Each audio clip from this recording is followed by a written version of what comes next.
Everyone, welcome to Sonopedi classes.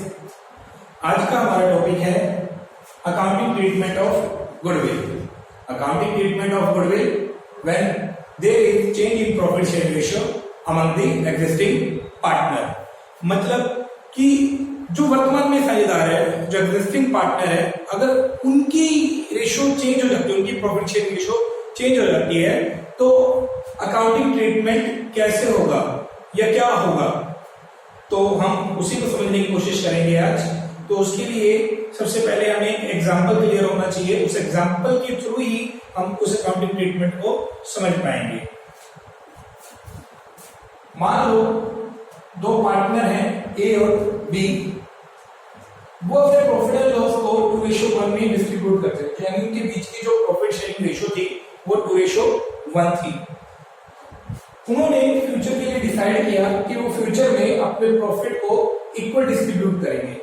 तो उनकी जो फ्यूचर के लिए न्यू रेशियो हो गई है वो हो गई है हमारे पास 1:1, और ये हमारे पास ओल्ड रेशियो है। अब ये चीज क्या हमें बता रही है कि एग्जिस्टिंग पार्टनर है ए और बी है, लेकिन उनकी जो रेशियो है, प्रॉफिट शेयर रेशियो है, वो चेंज हो रही है।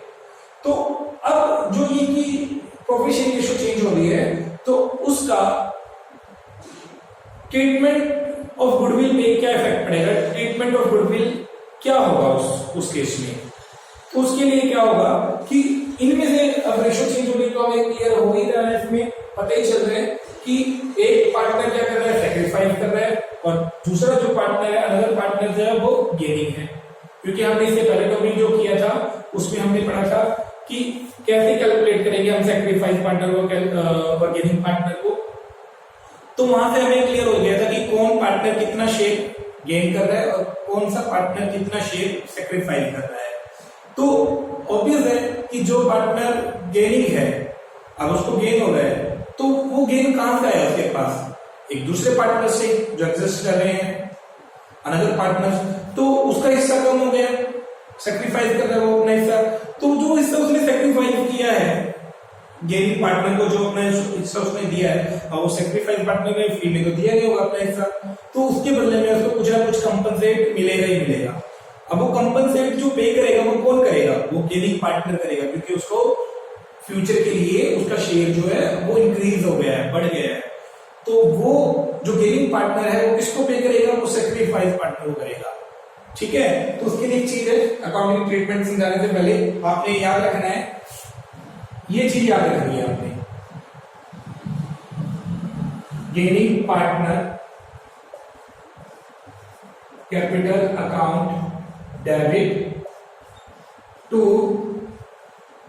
Sacrifice partner capital account. तो आपने इसको ध्यान रखना है, गेनिंग पार्टनर को मैंने डेबिट किया और सैक्रिफाइस पार्टनर को मैंने क्रेडिट किया। क्यों किया मैंने, अब इसका कॉन्सेप्ट दिया ही है कि अगर कोई पार्टनर फ्यूचर में उसको गेन हो रहा है, मतलब उसका शेयर बढ़ रहा है, तो दूसरे ने उसको सैक्रिफाइस किया है, तो जिसने सैक्रिफाइस किया है उसको बदले में अपने जो उसने सैक्रिफाइस किया उसको कंपनसेट तो मिलेगा ही मिलेगा। और वो कंपनसेट कौन पे करेगा, वो गेनिंग पे करेगा। तो गेनिंग पे करेगा तो ऑब्वियस है उसका कैपिटल अकाउंट डेबिट हो जाएगा हमारे पास। हमने ये अपने इससे पहले वाले चैप्टर में हमने अकाउंट जो पास एडजस्टमेंट टेबल किए थे, तो उसमें मैंने आपको बताया था कि कैपिटल का बैलेंस क्रेडिट होता है हमारे पास। ठीक है, अगर मान लो पार्टनर्स को इन फ्यूचर ये कभी भी उनको पैसा मिलता है तो उनके कैपिटल क्रेडिट हो जाएंगे।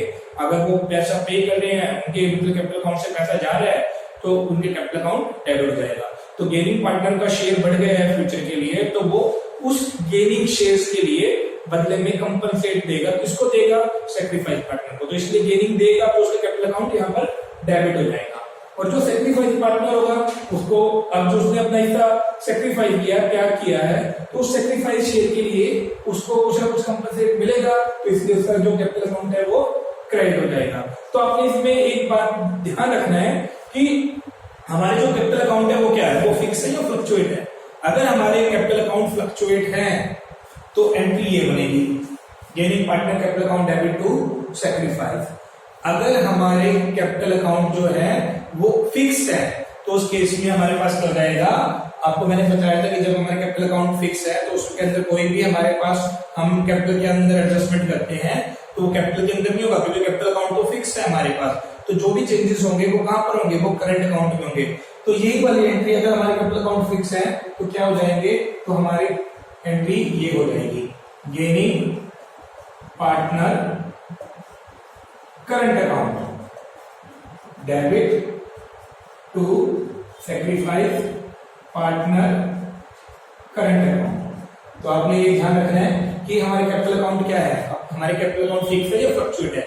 अगर फिक्स है तो हमारे पास करंट अकाउंट लिखेंगे, अगर हमारे कैपिटल अकाउंट जो है फ्लक्चुएट है तो हम कैपिटल अकाउंट करेंगे। ठीक है, चलो समझ में आ रहा है। अब आगे करते हैं, हम बात करते हैं अकाउंटिंग ट्रीटमेंट ऑफ गुडविल की। अब कोई ना कोई पार्टनर जो है उसका हिस्सा सेक्रीफाइस करेगा, मतलब अपने से सेक्रीफाइस करेगा, दूसरे को गेन होगा, तो उसको हम क्या करेंगे, उनका शेयर भी तो चेंज हो गया ना। तो जो प्रेजेंट गुडविल होगी हमारे पास, उस गुडविल में भी तो उनका शेयर चेंज हो जाएगा। तो गुडविल में जो चेंज होगा, जो भी शेयर चेंज होगा उसका भी तो इफेक्ट पड़ेगा। तो उसी के लिए तो अकाउंटिंग ट्रीटमेंट करना है हमने। तो ये मैंने आपको जो नोट कराया है, इसी के बेस पे हम क्या करेंगे, अकाउंटिंग ट्रीटमेंट करेंगे। तो एग्जांपल के थ्रू इसको समझ लेते हैं। तो मान लो ए और बी हमारे पास, उनके जो प्रॉफिट शेयरिंग रेशियो दी हुई थी हमारे पास वो 2:1 थी, लेकिन फ्यूचर के लिए उन्होंने डिसाइड किया कि फ्यूचर में वो किस रेशियो में अपने प्रॉफिट एंड लॉस को डिस्ट्रीब्यूट करेंगे, वो इक्वल करेंगे, 1:1 में करेंगे। तो इसमें सबसे पहले हम क्या करेंगे, इसमें हम सब, और जब ये चीज हुआ, जब उन्होंने डिसाइड किया कि वो फ्यूचर में इक्वली डिस्ट्रीब्यूट करेंगे अपने प्रॉफिट को, तो उस टाइम गुडविल की वैल्यू दी होगी। अगर वैल्यू दी होगी तो बहुत बढ़िया है, अगर नहीं दे रखी तो आपको पहले गुडविल की वैल्यू को कैलकुलेट करना पड़ेगा। और गुडविल की वैल्यू को कैसे कैलकुलेट किया जाता है उसके लिए मैं आपको इससे पहले वाली वीडियो में बता चुका हूं कि गुडविल को कैलकुलेट करने के हमारे पास 3 मेथड है। सबसे पहला मेथड एवरेज प्रॉफिट मेथड, फिर सेकंड हमारे पास था सुपर प्रॉफिट मेथड, और तीसरा था हमारे पास कैपिटलाइजेशन मेथड। तो उसमें मैंने आपको कैलकुलेशन ऑफ गुडविल सिखाया था। तो अगर हमें गुडविल की वैल्यू दे रखी हो तो बहुत अच्छा है, अगर गुडविल की वैल्यू नहीं दे रखी तो आपको पहले उसको कैलकुलेट करना पड़ेगा। आपको दिया होगा उससे रिलेटेड जो भी फिगर्स वगैरह, स्टेटमेंट्स वगैरह आपको दी होगी। तो हम मान के चलते हैं गुडविल दी हुई है, तो एट प्रेजेंट हमारे पास जब चेंज हुआ प्रॉफिट शेयरिंग रेशियो में, तो गुडविल की वैल्यू दी हुई थी हमारे पास। तो गुडविल की वैल्यू दी हुई है हमारे पास, goodwill of the firm is ₹60,000। तो मान लो ये हमारे पास goodwill of the firm is ₹60,000, हमारे पास गुडविल की वैल्यू 60,000 दी हुई थी जब ये चेंज हुआ। तो अब इसका अकाउंटिंग ट्रीटमेंट करना है। तो इसके लिए सबसे पहले हमें क्या करना पड़ेगा, सबसे पहले हमें ये देखना पड़ेगा कौन पार्टनर सैक्रिफाइस और कौन पार्टनर गेनिंग है। तो उसके लिए मैंने आपको फार्मूला बताया था, हमारे पास सैक्रिफाइस रेशियो का फार्मूला था। तो सैक्रिफाइस रेशियो का फार्मूला यूज किया मैंने, जो कि old ratio minus new ratio. अब यहां पर मैंने ए के लिए चेक किया, ए है, तो ए का मेरे पास जो पुराना शेयर था, ए का पुराना शेयर हमारे पास कितना है 2/3, और ए का न्यू शेयर कितना है, सॉरी ए का न्यू शेयर कितना है 1/2। तो हमारे पास एलसीएम आ गया 6, 4 - 3 1/6। पॉजिटिव आंसर आ रहा है, इट मींस ये सैक्रिफाइस है। इसी तरह हमारे पास बी के लिए चेक करेंगे हम, बी का हमारे पास पुराना शेयर ऑल्ड शेयर बी का, तो हमारे पास ये है 1/3, और न्यू शेयर कितना है बी का 1/2। एलसीएम आ गया हमारे पास 6, तो 2 - 3 नेगेटिव में आ रहा है। तो मैंने बताया था जब हम सैक्रिफाइस रेशियो का फार्मूला यूज करेंगे और हमारा नेगेटिव में आंसर आ रहा है तो वो गेनिंग होगा हमारे पास। तो ये हमारे पास क्या आ गया 1/6 गेनिंग। तो ये गेनिंग आ गया हमारे पास। अब हमें क्या करना है, अकाउंटिंग ट्रीटमेंट ऑफ गुडविल करना है। तो अकाउंटिंग ट्रीटमेंट ऑफ गुडविल कर देंगे हम, अकाउंटिंग ट्रीटमेंट ऑफ गुडविल। अब आपने जितना शेयर उनका चेंज हुआ है, जितना मतलब कि शेयर चेंज हुआ है, ठीक है, उस चेंजिंग शेयर्स को ही हम क्या करेंगे, अमाउंट ऑफ गुडविल के साथ मल्टीप्लाई कर देंगे। तो वो हमारे पास जो अमाउंट आएगी उसी से हम उनकी कैपिटल अकाउंट के ऊपर इफेक्ट डालेंगे। जैसे मैं बात करता हूं ए के लिए, तो ए का हमारे पास कितना था 1/6 सैक्रिफाइस था। अब 1/6 के लिए उसने सैक्रिफाइस किया, तो मैंने वही शेयर लिया उसका। अब इसके अंदर इसको मल्टीप्लाई करना वैल्यू ऑफ गुडविल के साथ। वैल्यू ऑफ गुडविल कितनी है हमारे पास at time of changing profit share ratio, तो हमारे पास ये थी 60,000। तो यहां पर क्या आ गया 10,000। और जो बी है उसका भी सेम चीज हुई है, वो भी हमारे पास 1/6 गेनिंग था, तो यहाँ पर 1/6 ले लिया हमने, और इसको भी हमने क्या किया, इसके साथ किया हमने जो value of goodwill reserve multiply कर दिया, तो ये भी आ गया हमारे पास 10,000। अब हमें ये पता है कि जो ए है वो तो सेक्रीफाइस है और जो बी है वो हमारे पास गेनिंग है। और आपको मैंने ये चीज बताई थी कि अकाउंटिंग ट्रीटमेंट कैसे गुडविल का, जो गेनिंग पार्टनर होगा उसको डेबिट कर देंगे और जो सेक्रीफाइस पार्टनर होगा उसको क्रेडिट कर देंगे। तो वो चीज हमें क्लियर ही है कि यहाँ पर जो बी है वो गेनिंग है और ए जो है वो सेक्रीफाइस है। तो इसकी अकाउंटिंग ट्रीटमेंट कर देंगे, अकाउंटिंग ट्रीटमेंट करेंगे तो हमारे पास क्या आ जाएगा, तो हमारे पास आ जाएगा यहाँ पर बी हमारे पास गेनिंग है, तो B capital account debit to A capital account, क्योंकि ए जो है हमारे पास वो क्रेडिट है, तो सेक्रीफाइस हुआ है, तो इसलिए उसको हमने क्रेडिट किया 10,000 और ये 10,000। तो ये हो गया हमारे पास accounting treatment of goodwill when there is change in profit share ratio in existing partner.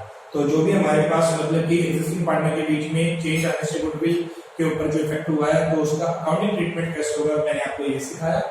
I hope आपको समझ में आया होगा। और अगर आपको कोई भी डाउट है तो आप कमेंट कर सकते हो, नंबर यहाँ पर मैंने अपना दिया हुआ है, आप मेरे को व्हाट्सएप भी कर सकते हो।